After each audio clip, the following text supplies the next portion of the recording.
নমস্কার বন্ধুরা, আমার চ্যানেলে আপনাদের স্বাগত। তো আজকে আমি বানাবো নিরামিষ ঝিঙে পোস্ত।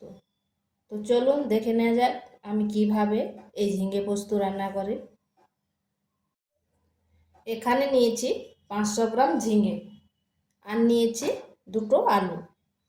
এরপরে ঝিঙেগুলোকে আমি ছুলে করে কেটে নিচ্ছি।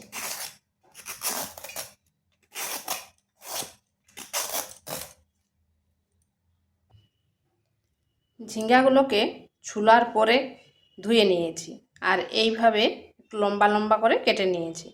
আলুগুলোকে এইভাবে কেটে নিয়েছি।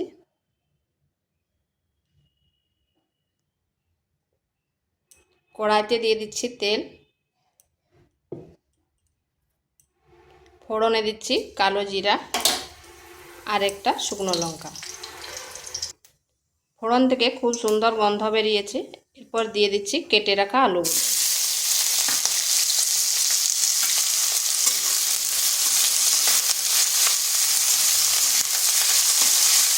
আলুগুলোকে হালকা একটু ভেজে নেব।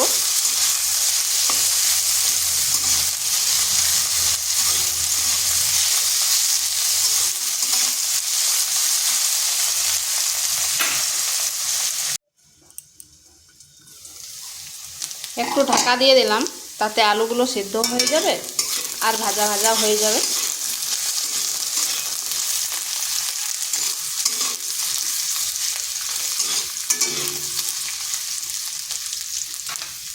আলুগুলো ভাজা হয়ে গেছে। এরপর দিয়ে দিচ্ছি কেটে রাখা ঝিঙ্গাগুলো।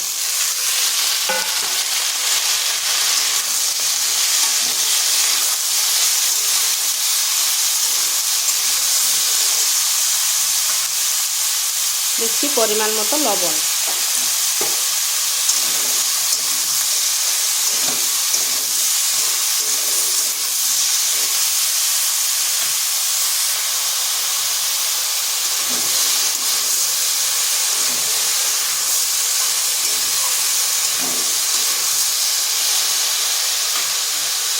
এখানে দিচ্ছি সামান্য একটু হলুদ গুঁড়ো, আর আপনারা চাইলে হলুদ গুঁড়ো নাও দিতে পারেন।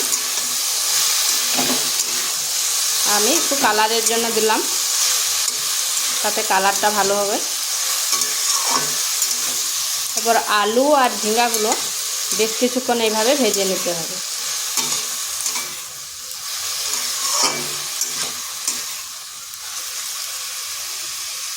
আঁচটা মিডিয়াম আঁচে রেখে ঢাকা দিয়ে 5 থেকে 7 মিনিট রেখে দিচ্ছি, কারণ ঝিঙ্গা থেকে প্রচুর জল বেরোবে। এখানে একটা মশলা রেডি করব। দিয়ে দিচ্ছি 1 চামচ হলুদ সর্ষে আর 2 চামচ পোস্ত।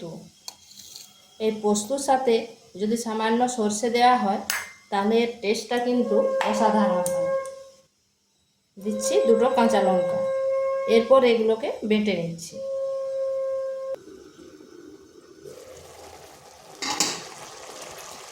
দেখছেন ঝিঙ্গা থেকে কত জল বেরিয়েছে।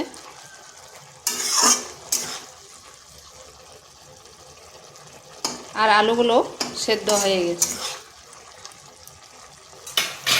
এখানে দিয়ে দিচ্ছি 2টো চেরা কাঁচা লঙ্কা। দিচ্ছি পোস্ত বাটার।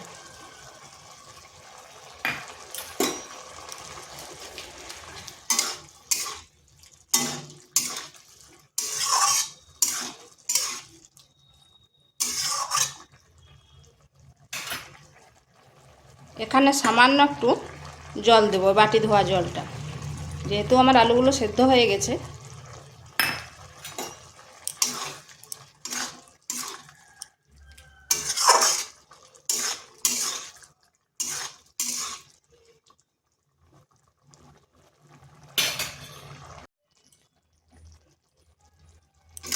পোস্তটা দেওয়ার পর বেশিক্ষণ রান্না করব নি, তাতে পোস্তটার গন্ধ এবং স্বাদ দুটোই নষ্ট হয়ে যায়। আর এটা এইভাবে থকথকেই রাখবো। তো এটা হয়ে গেছে। এরপর সামান্য একটু সরষার তেল দিয়ে দিচ্ছি, 1 চামচ। এই সরষার তেল দেওয়ার জন্য এর স্বাদটা কিন্তু দ্বিগুণ বেড়ে যাবে। এরপর এটা ঢাকা দিয়ে 3 থেকে 4 মিনিট রেখে দিচ্ছি। যাতে পোস্তর সাথে সরষের তেলটা ভালোভাবে মিশে যায় এবং সরষের তেলের যে গন্ধ সেটাও খুব ভালোভাবে তরকারির সাথে মিশে যায়। 5 মিনিট পর ফিরে আসলাম। তো এটা হয়ে গেছে, আর দেখুন কত সুন্দর কালারটা হয়েছে। আর এটা ঠান্ডা হয়ে গেলে আর একটু এই ঝোলঝোল ভাবটা টেনে নেবে।